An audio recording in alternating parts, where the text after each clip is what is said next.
Beyond the buzzer, inside the game, this is Sports IQ with Larry Smith.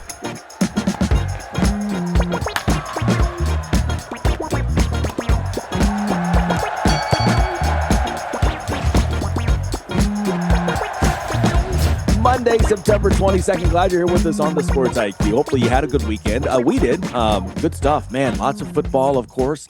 Welcome to the first day officially of fall. I don't know where you are, but right now it's been kind of crazy. Like we had some fall weather in late August. Past 2 weeks, it's been just, like it was late August. Last month it was like September weather. And then last 2 weeks, it's been like August weather, just hot, 90s every day, no rain. Trying to get your sprinklers to save your brown grass. But anyway, fall is here, and glad for that. Hey, we've got so much to talk about. Obviously, we've got football on the way. But listen, it's the final week of the Major League Baseball regular season. Evan Altman joining us here in a couple of minutes to talk about the Cubs. We talked last week. They've clinched their first playoff berth since 2020. He's along to talk a little baseball for us. And then later on, I've been following this LA Clippers story and Kawhi Leonard and the illegal payments, off the books kind of thing. Robby Kalland of CBS Sports is going to join us. Robbie's been on the show before, great friend, and we'll get his insights on that and kind of find out more. Is this a prevalent thing? Is this happening more than what we realized? This hasn't been revealed.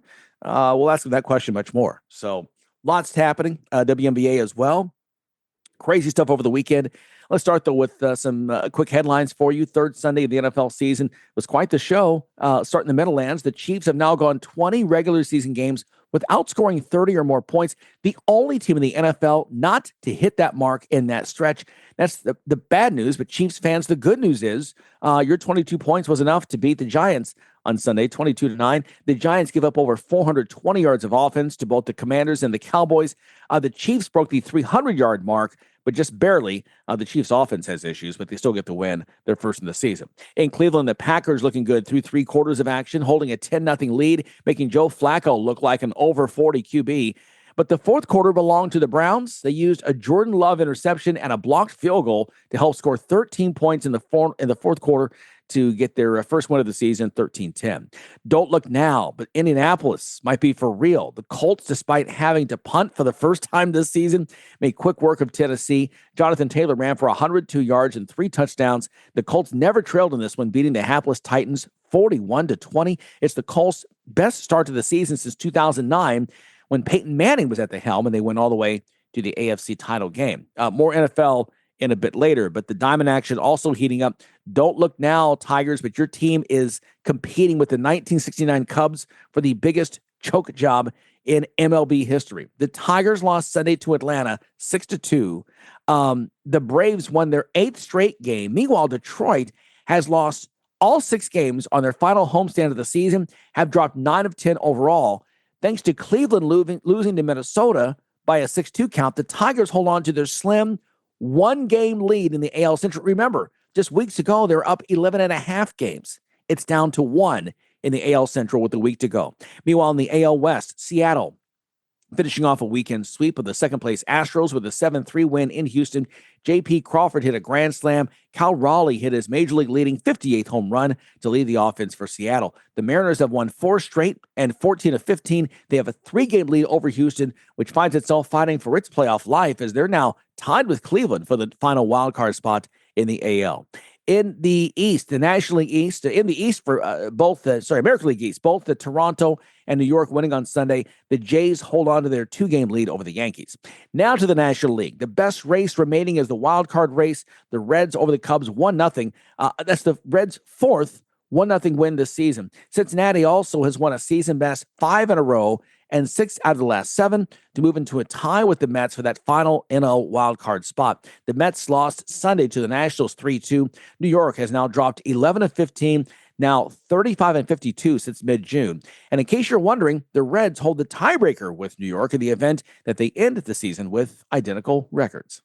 But let's get back to that Cubs team right now in the playoffs for the first time since 2020. And joining us now to talk more about this is Evan Altman. He's the editor-in-chief of Cubs Insider. Evan, good to have you here on the show. What was it like in Cubs Nation to come through and look? I mean, postseason doesn't come very often on the north side, and yet here it is after a few years away. clinching their ticket to get back into the postseason.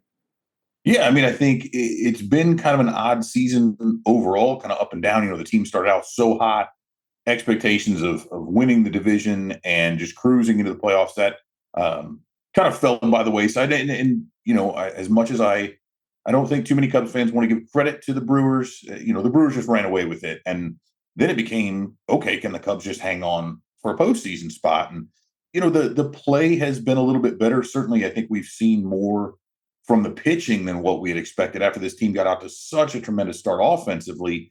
Now we're seeing that shift. And so there's this, I don't want to necessarily call it bittersweet, but I think a lot of folks are still kind of waiting on the other shoe to drop because, yes, the Cubs are going to make the playoffs. Yes, they should be the top wild card spot.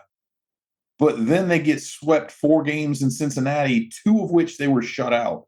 And you start to kind of wonder, does this team have enough momentum, or can they gain some in the last 6 games to carry that into the postseason and actually make a little noise against the Padres or whomever else they end up playing?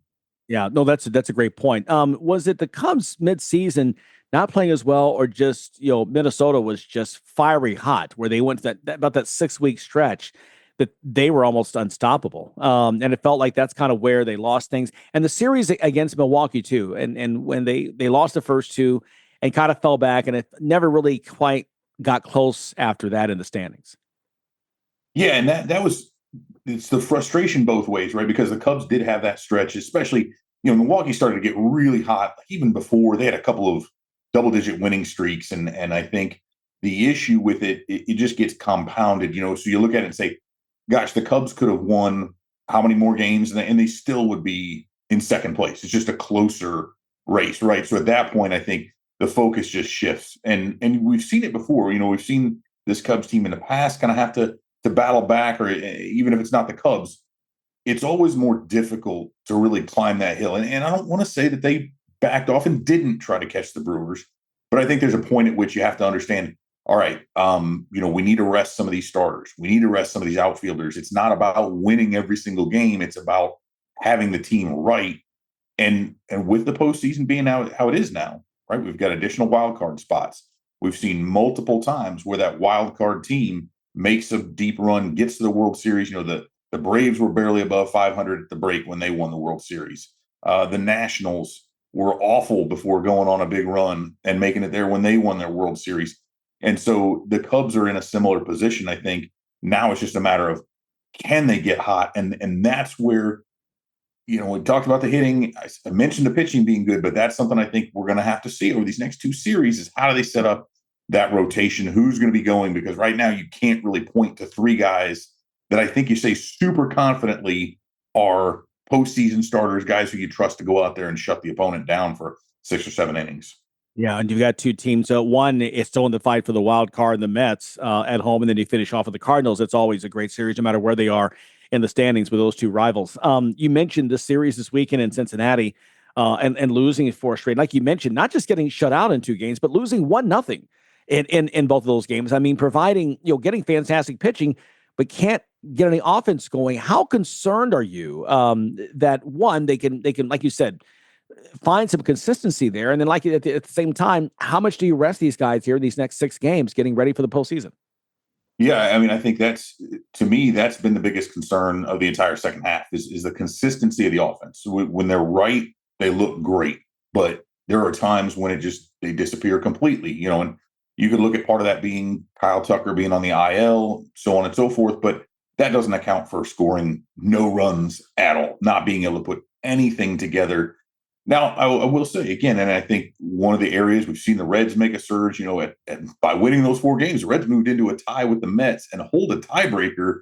So we could see the Reds as a postseason team, but and they're doing it on the strength of their pitching, but still being shut out. And that's when you start looking at postseason baseball, and that's really what this last weekend was. That's what these next 6 games are. You have to go in there and win these games under difficult circumstances. You've got to find a way, even if you are facing an ace, you've got to find a way to scratch out at least 2 runs, right? If you've only given up 1 yourselves. And so that does start to compound. You start making more stressful innings. Guys are pitching in tight games the whole time. But I do think, when we look at Cade Horton, who's at a career high for innings pitched, when we look at Matthew Boyd, who's about to go with more innings than he's had since, I think, 2019 was the last time he was over even 80 innings. And so he's looked less than sharp in that regard. You've got some other guys who are dealing with different injuries. You're leaning heavier on the bullpen. So if they can get out, the bats can get hot, that'll give Craig Counsell a lot better opportunity to kind of remove those starters early, to lean on some long relievers that they've got up there. Jordan Wicks just got recalled. And that's ideally what they would do, but it's still tight with the Padres there, and the Cubs absolutely have to maintain that cushion so they can host that wild card series. Right. You mentioned the offense, just going through the recent scores, not only in Cincinnati, but beyond that. In the last 11 games, the Cubs have scored more than 4 runs only twice, to your point. Now, 4 runs, if you get good pitching, should win you some games, and it has. But they're not breaking out right now offensively. There's no question. You mentioned the Reds, and just seeing these 4 games here this weekend. How good are they playing right now? In terms, like you said, they've climbed back into the race. It seems like they're a team that's peaking at the right time. Yeah, and I don't remember now, and I didn't look it up. I heard Jim DeShay's mention on the broadcast. We don't think about Great American Ballpark. For folks who are familiar with it, you think about that as a launching pad. And so typically, like when the Reds have been good before, I'm thinking about Adam Dunn and some of these big sluggers that they would have just hitting balls into the river. But they're doing this based on pitching. We saw Andrew Abbott go out there and shut the Cubs down. We saw Hunter Green go out and throw a complete game shutout, right? Those are the two that kind of bookended that thing. And I think overall, if you look at kind of their ERA plus, like how they are from park adjusted factor across their rotation, they've got one of the top 2 or 3, if not maybe the best pitching staff in baseball right now.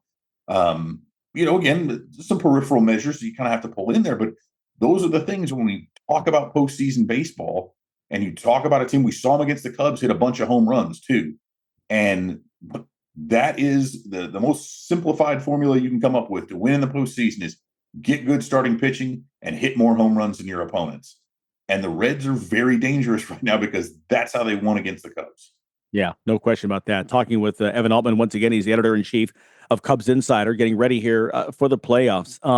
What's it going to be like there at Wrigley? One of my favorite parks in the country. I've only had a chance to go there a couple of times, but it's still just, there's an atmosphere, that in Fenway, there's an atmosphere, hands down, it's just different than the rest of anywhere else in the country. What will that be like next week when when playoff baseball returns there to the north side?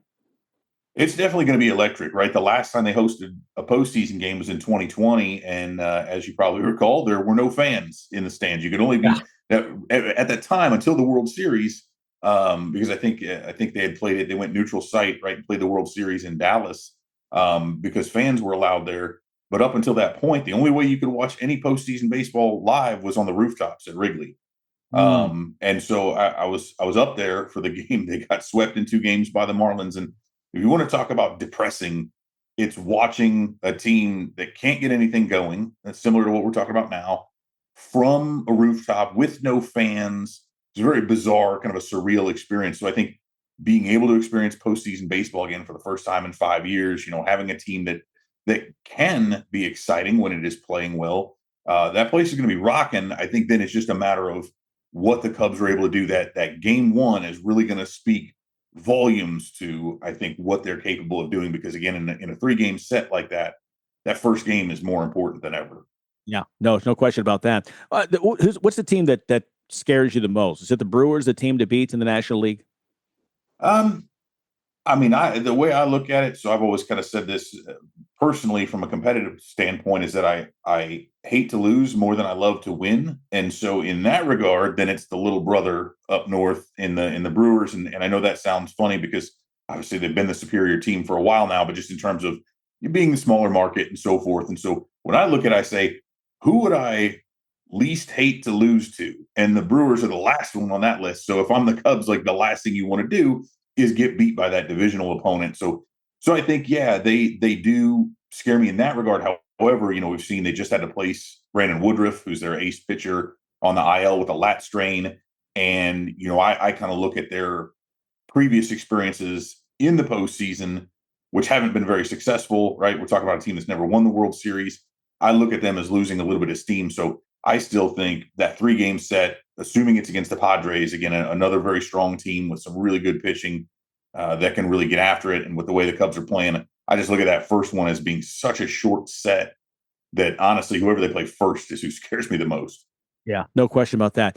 In the entire Major League Baseball playoffs coming up here, starting next week, we've been talking for weeks now about here. There has been no team that's come out as dominant here down the stretch. Everyone's had their struggles. We've watched Detroit's league go from 11.5 games down to 1.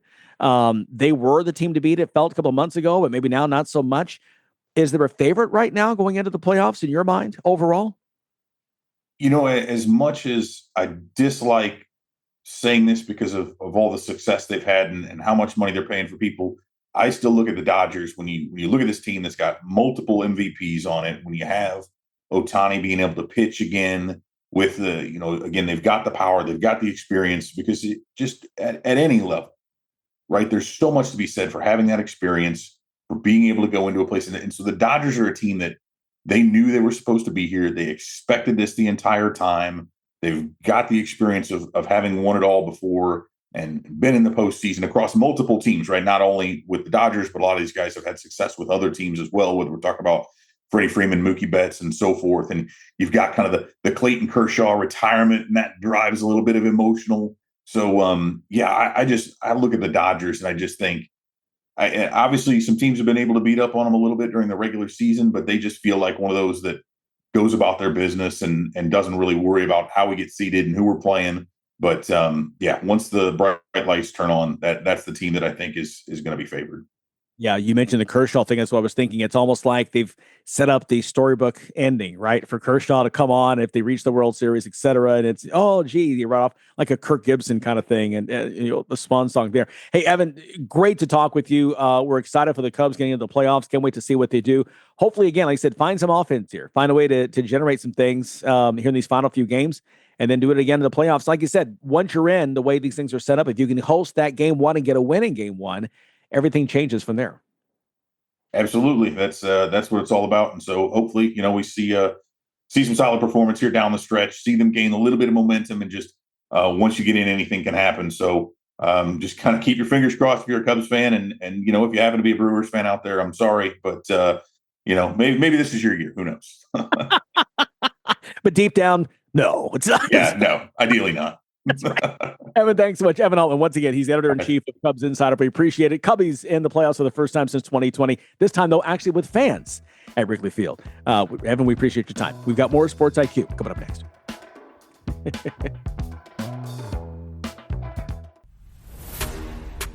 Fans of big sports radio and sports spectacular podcasts have a new home on the Chief Sports Network. Find your favorite programs and content all in one place by downloading the Chief Sports app in your mobile device.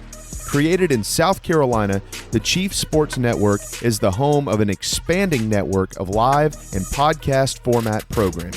It is also the home of one of the leading national college football podcasts, JC and Morgan, hosted by ESPN's Mike Morgan and 24/7 Sports' JC Sherbert. Download the Chief Sports app for free and find all of your favorite programming under one easy umbrella. Thanks to all of our markets for your loyal support of Big Sports Radio and our Sports Spectacular podcast, and we look forward to connecting with you anywhere in the world on the Chief Sports app.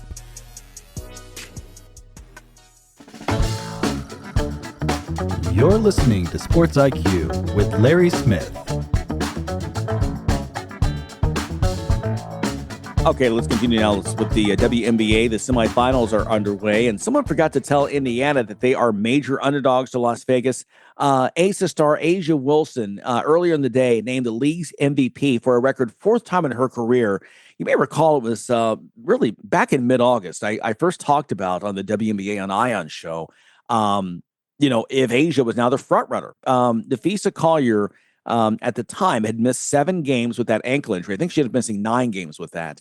And my point was that in WNBA history, no MVP has missed more than 5 games and still won the Most Valuable Player award. That was John Quell Jones with Connecticut back in 2021. Well, Nafisa missed more than that. I think she ended up missing 10 or more games, and that may have been a factor. A'ja Wilson, that huge second half, set a record 13 30-point games in a single season. Of course, she propelled the Aces to that 16-game win streak to end the season and grabbing the number 2 seed. And so Wilson over Nafisa Collier in a vote that wasn't that close in the end. But Wilson, no question, 4 MVP titles now in 6 years. That also was a record in terms of that. But she won it in a landslide. 51 first-place votes in a panel of 72 voters. Collier got just 18 first-place votes. Alyssa Thomas of Phoenix, who's the walking triple-double, got 3 first-place votes. She finishes in 3rd place behind Collier. They're the only players to receive first-place votes. So the Fever, back to the game. You get the award. We'll take the victory in Game 1 on the road. Kelsey Mitchell, playoff career-high 34 points. The Fever beating the Aces in Vegas, 89-73 to take Game 1 of the best-of-5 series. The Fever defense held Wilson to just 6 of 22 from the field. When you consider the Aces have no one on the injured list, the Fever, 6 players out. They're just a mobile hospital right now. But it's even more impressive what they've done is they take Game 1, the 6th seed and a major underdog against the 2-seeded Las Vegas Aces. In the other semifinal, Courtney Williams scored a game-high 23 points. Kayla McBride, 21. Nafisa Collier, 18. She had 9 rebounds as well. The top seed Minnesota taking down Phoenix, 82-69. The Mercury on the road as well, just on the run. They played in New York Wednesday, in Phoenix Friday, and then back in Minnesota again on yesterday. After giving up 47 points in the first half, the Lynx clamped down on the Mercury in the second half. Williams leading the way. She recorded a career-high 5 steals while scoring 12 of her points after halftime. Okay, some more notes from the NFL. The Eagles continue to find ways to win this season. Big Jordan Davis was the star yesterday. He blocked a field goal attempt by the Rams' Joshua Carney on the final play of the game and returned it 61 yards to the end zone. It was the Eagles' second blocked kick of the fourth quarter to give Philly the exhilarating 33-26 victory. At one point, the Eagles trailed 26-7, but reeled off the final 26 points of the game. They get their 12th straight home victory and the biggest comeback at that stadium since it opened in 2003. The Chargers found themselves trailing the Broncos 20-13 with just over 5 minutes to play. Justin Herbert to Keenan Allen for the tying score with 2:44 left. And then the Chargers moved into position to have Cameron Dicker boot home the game-winning 44-yard field goal as time expired. LA not only 3-0 in the season, but 3-0 in the division, having already beaten the Raiders and Chiefs as well. In San Francisco, Mac Jones, starting for the injured Brock Purdy, led the 49ers on a game-winning drive that started on his own 20 with 1:46 to play. His team down by 2. Jones, playing with an injured left leg himself, led the Niners into field goal range for Eddie Pinheiro, who had a game-winning 35-yard field goal. Thrilling 16-15 win. Other winners include the Bucs, who moved to 3-0. Panthers 2-1 after dumping Atlanta 30-0. The Bengals might be in the market for a quarterback this week. Jake Browning threw 2 picks. The Vikings walloped the Bengals 48-10. In fact, Minnesota 4 takeaways, resulting in 21 points in the first half alone in that game. Hey, the Bears got their first win of the season, 34-14 over the Cowboys. In Chicago, Jags beating the Houston Texans 17-10. Commanders over the Raiders 41-21. And the Steelers got back on track with a 21-14 win over the Patriots. Also, the Seahawks hammering the Saints 44-13. Okay, Robby Kalland of CBS Sports joins us next, talking little Clippers. That's next on the Sports IQ.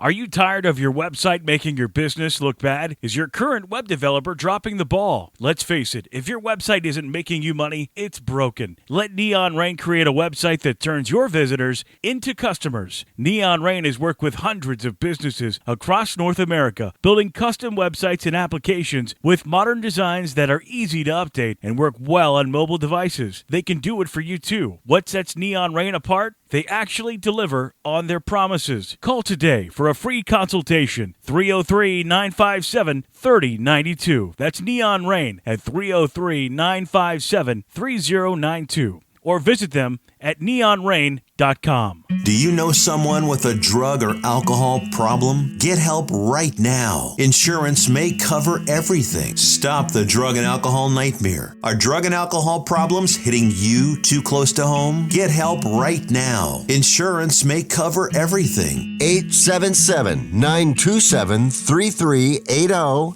877-927-3380. That's 877-927-3380. You're locked in to Sports IQ with Larry Smith.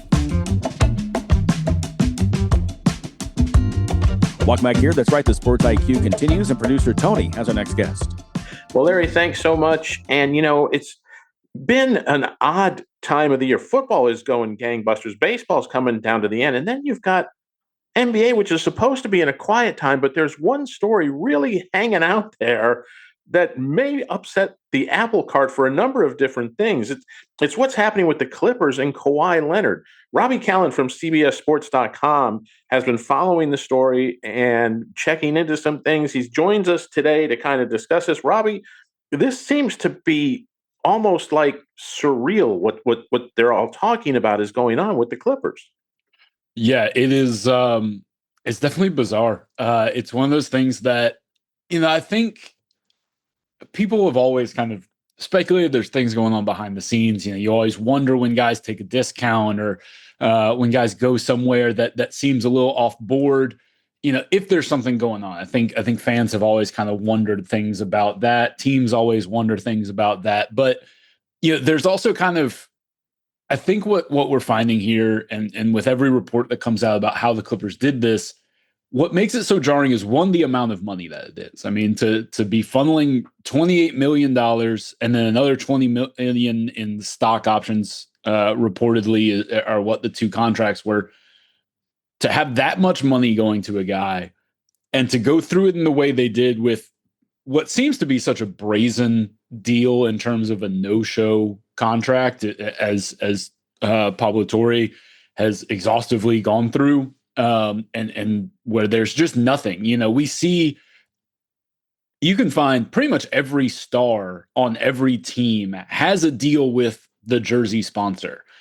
Steph Curry with Rakuten, Joel Embiid had a thing with Crypto.com. You can find, I'm sure Jalen Brunson has something with Chase. Like, I'm sure you can find something at just about every, that's just how it goes. And it makes sense. If you're sponsoring the jersey, you probably want to have an ad with the star in the jersey. That makes total sense. That's not really cap circumvention. I mean, it's a nice kind of way to get these guys involved with kind of an easy endorsement deal for them.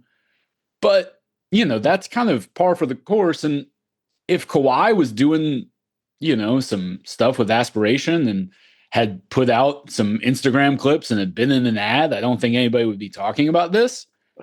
But the fact that he did nothing and was getting paid a wild amount, like $7 million a year for an endorsement deal, is insane. It's more than his New Balance sneaker deal, which, like, that kind of tells you how, wait a second, something's off here. And that has what's made it so compelling, is it's not like it was kind of a weird endorsement deal that's like in the market value range.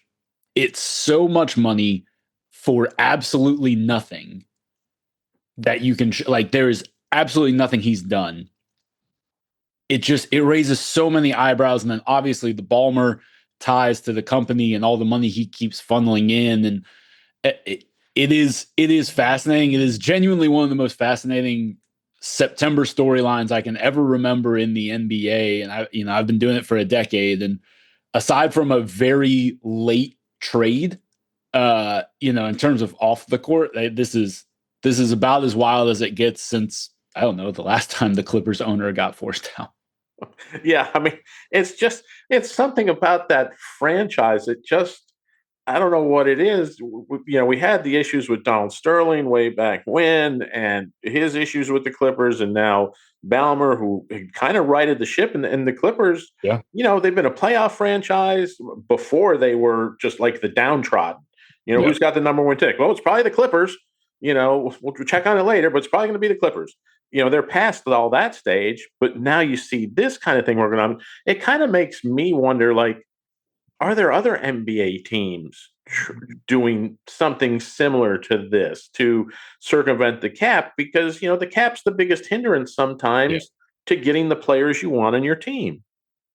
Yeah. And, I think what makes Ballmer such a unique case is, like, every NBA owner is incredibly wealthy. They're all billionaires. But Ballmer is to a magnitude where Ballmer could buy all 30 NBA teams. Like, that's how much money he has. And still have, 60 billion left over or something like that. Like, he could buy every single, and NBA team, and there's nobody else even in the ballpark with him. He's the 7th richest man in the world. And so I'm sure there are, I think everybody there's kind of gray areas. And I think, what's come out of this from the other teams is from what, every report sounds like is there's kind of there's honor among thieves thing where there are things that you do and they're kind of accepted. Like I said, like every star has a deal with, sponsors on the team. And, there are things that I'm sure happen. Somebody maybe gets to use a plane. Somebody maybe gets to go like you maybe do stuff like that has, maybe some perks, but It's not $28 million. It's not $48 million. It's not, it's not going about it this aggressively. And the truth is there's not a lot of owners, I think, out there that would do it to this degree. And that's what makes Ballmer such a unique case. It's why he's been so successful since taking over the Clippers. Now, obviously, they haven't gotten to the point that he wants them to for a number of reasons, mainly that Kawhi Leonard has not been healthy. But like he is kind of the gold standard of what you want as if you're a fan, he's what you want an owner to be. He is engaged, but he's not Jerry Jones. He doesn't think he knows more about basketball than anybody. He hires people. He hired Lawrence Frank and said, here's a blank checkbook, go crazy. He doesn't care about aprons. He doesn't care about, he says, I want to win. He built his own arena with his own money. Like, he's everything you want out of an owner if you're a fan. But his competitive drive, his desire to make the Clippers into, like you said, no longer the laughing stock and no longer even just the second tier team in that LA. That's what he wants.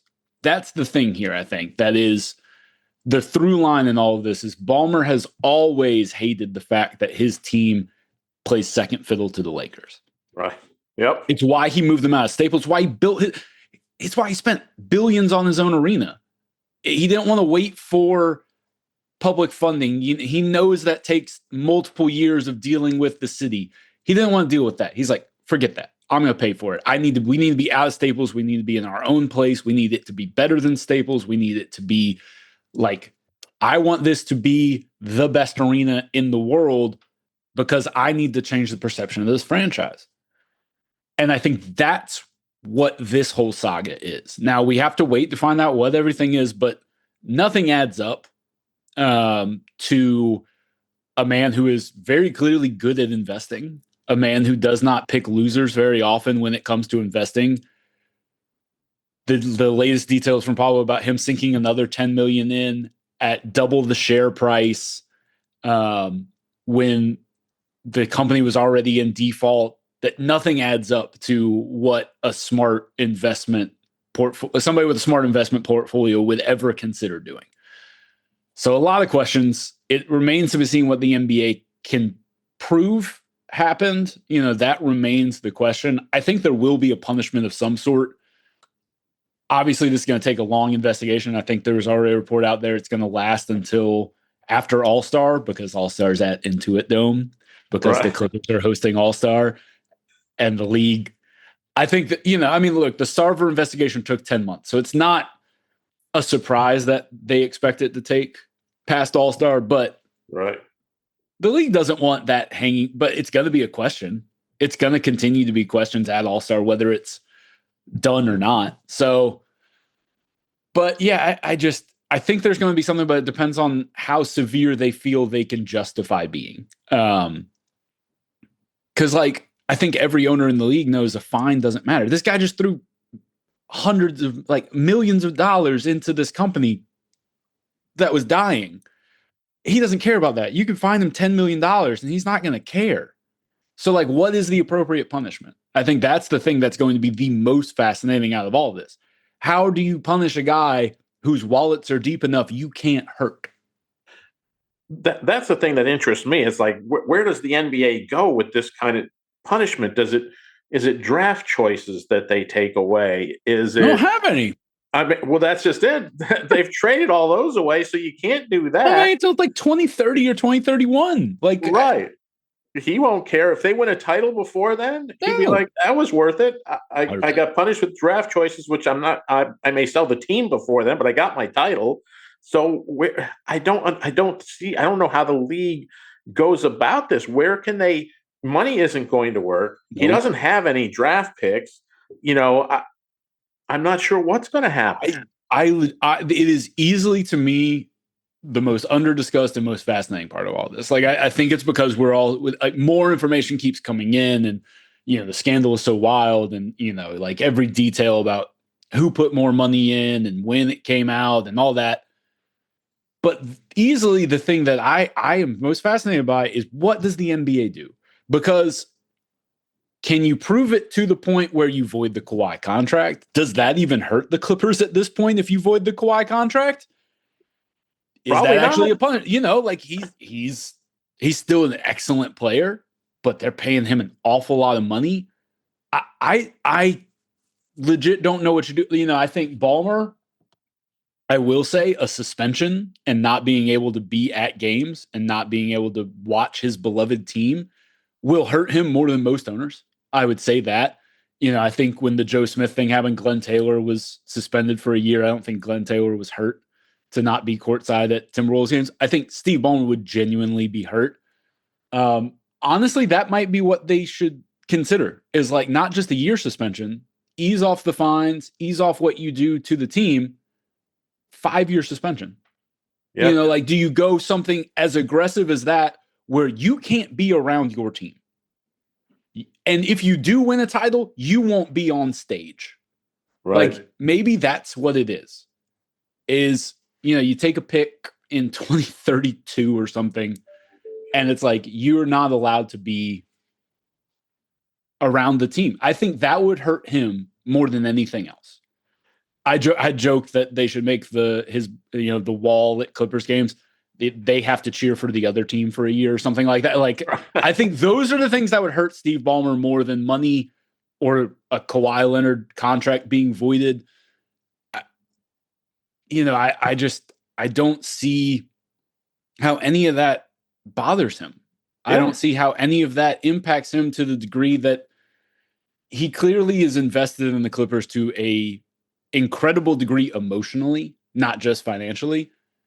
And I would say that would be the path. If you're talking about what actually hurts him, I think it's a lengthy suspension where he's not allowed to be around the team. And that way, if they did win, he would have to watch the celebration from afar. I think that would probably be it.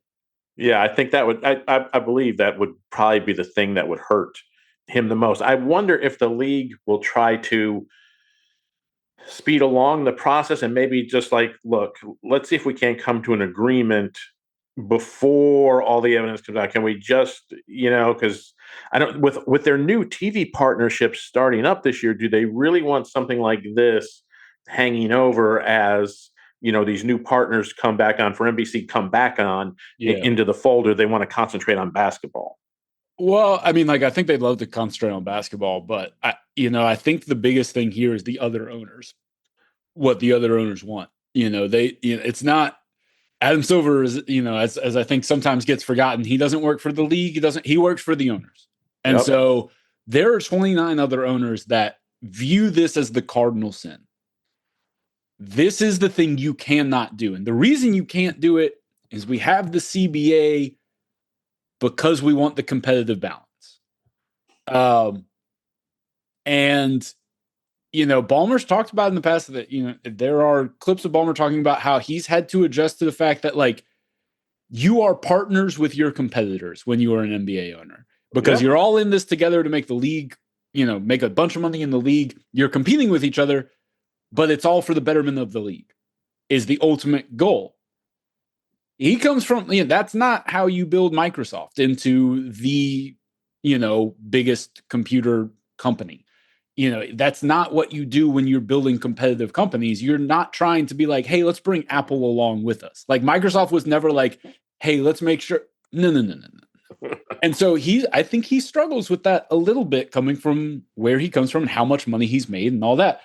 And I think that, again, that's how you end up in this place where he probably is more willing to go to lengths other owners aren't, because, again, this is the one thing you don't do. And it's kind of funny looking back now at what the Joe Smith numbers were that he was being promised. It was, he took a 1-year deal with an agreement to get a bigger contract on bird rights, but it was like what is now like a mid-level deal. And, we're talking about a whole lot of money with Kawhi Leonard and a guy getting a max contract. And so I think that is what makes this interesting is I think Silver would love for it. Like if he took away his responsibilities to the other owners, he would love for this to be gone. Yeah. But the other owners don't want a settlement that, keeps Ballmer from getting any kind of real punishment or allows this to kind of, I think because this has all been so public already, I don't know if you can do anything quickly and sweep this away. Yeah. I think it's going to have to go through the finish line of an investigation because the investigation's already been done for them to a degree by Pablo. I mean, he's done such a good job. He's shown so much. Like the fact that he's gotten all these documents and been able to show so much kind of like, it's not just that he's interviewed folks. It's that he's got paper trail because this company went through bankruptcy court. Right. And I just don't know how, if you're the NBA, you sweep it under the rug. I don't think there's a way to do it. It's become too public. And honestly, the fact that this happened in September August and September is the worst time for the NBA because there aren't games to distract you. Right. There's not another story. Like obviously you have football, but from a basketball perspective, this is it. And so it's all anybody's talking about. And so at this point, everybody around the league is interested in it.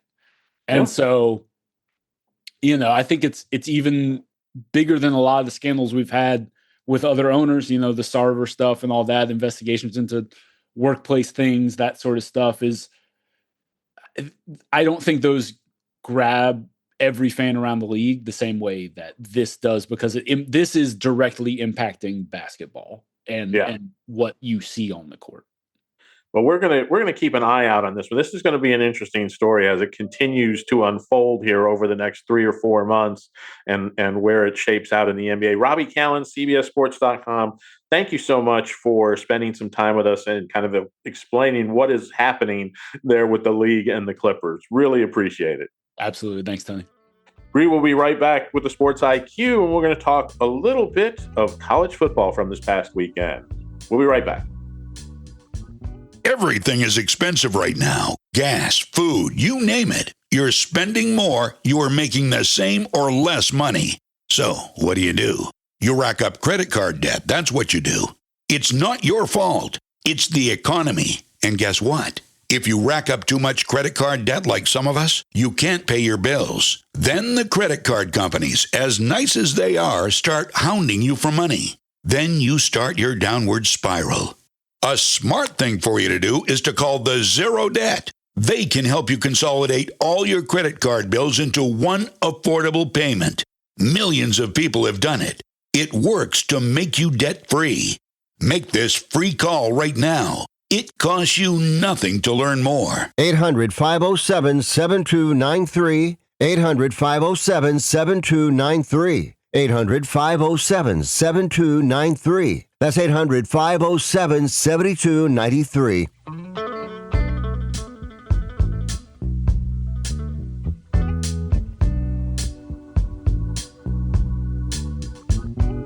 Little college football talk now. Big Ten action. And Tony, we left on Friday saying, hey, we think Illinois can get this done. They had a good game against Duke.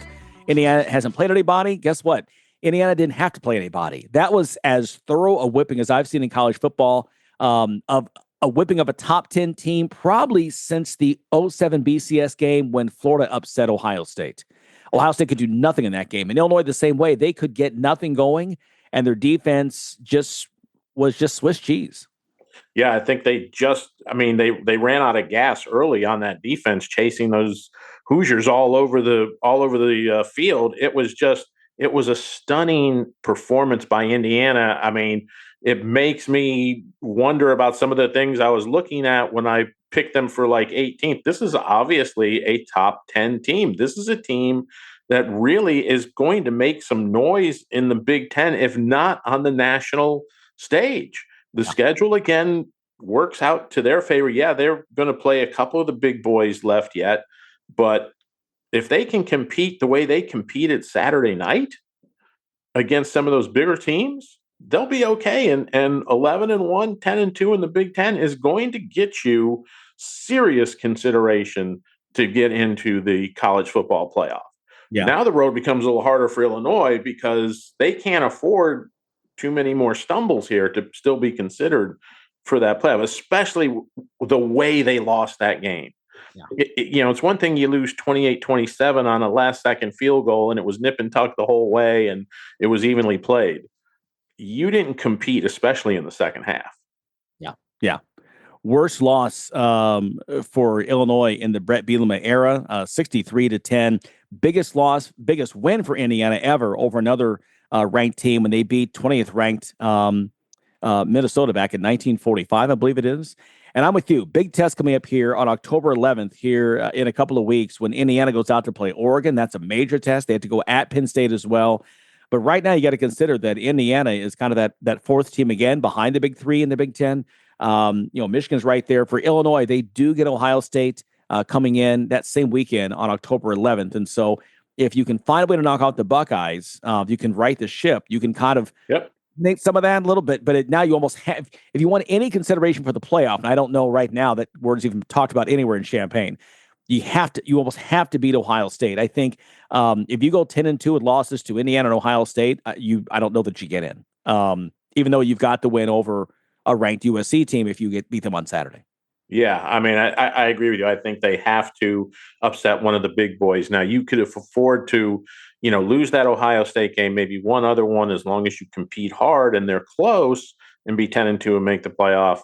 I'm not sure 10-2 if Ohio State were to come in, and spank Illinois, then I really don't think they could get in with two of those kind of losses. And I think the ship has already sailed on Florida after their performance this weekend. I don't know what's wrong with DJ Lagway, but something is physically wrong with him. He doesn't look right. I've seen both of their ball games in the last couple of weeks they've lost.